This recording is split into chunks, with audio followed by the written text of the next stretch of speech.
সন্ন্যাসিনীর বেশে বাড়িতে এসে পরিবারের 5 সদস্যকে মাদক খাইয়ে বেহুশ করে সর্বস্ব লুট।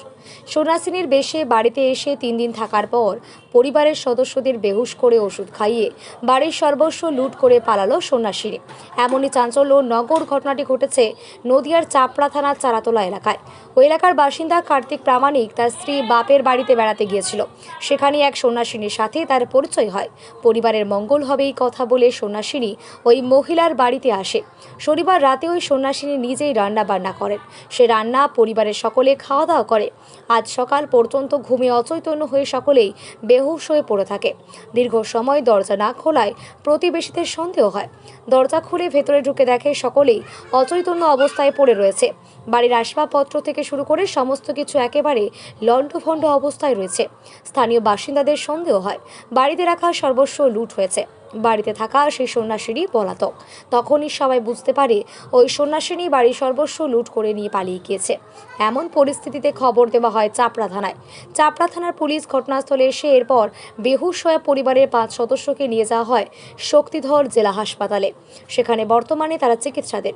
ইতিমধ্যেই সন্ন্যাসিনীর খোঁজে তল্লাশি শুরু করেছে চাপড়া থানার পুলিশ। এখনো পর্যন্ত সোনা দানা টাকা পয়সা কি খোয়া গেছে তা এখনো স্পষ্ট নয়। গোটা ঘটনা খতিয়ে দেখছে পুলিশ। আমার নাম শম্পা পরামানিক। আমার বাড়ির ধবুলা থানার রূপদহ গ্রাম। কোথায় কি ঘটনা হলো? ঘটনা হয়েছিল ডমপুকুর গ্রামে। আমার মায়ের দিবসী হিসাবে ওখানে একটা সাধু সঙ্গ করা হয়েছিল। গোসাইরা গিয়েছিল। আর আমার বড় মামা বড় বালডাঙ্গায়।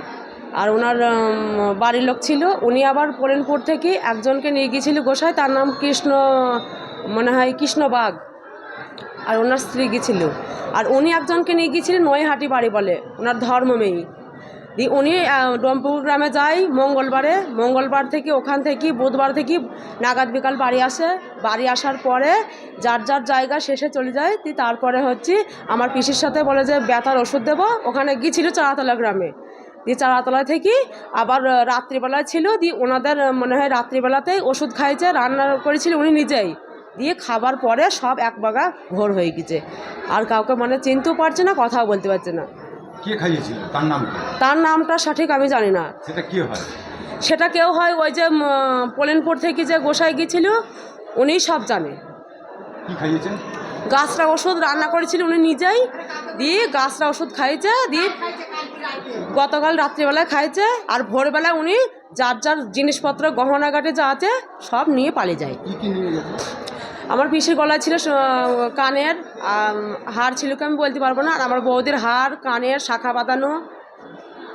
কজনকে খাইয়েছে? 5 জনকে। তাদের নাম কি? অঞ্জলি প্রামাণিক, কার্তিক পরামাণিক, বুদ্ধদেব পরামাণিক, সুদীপ পরামাণিক। আরেকজন? 5 জন তো হয়ে গেল। সুপর্ণা পরামাণিক।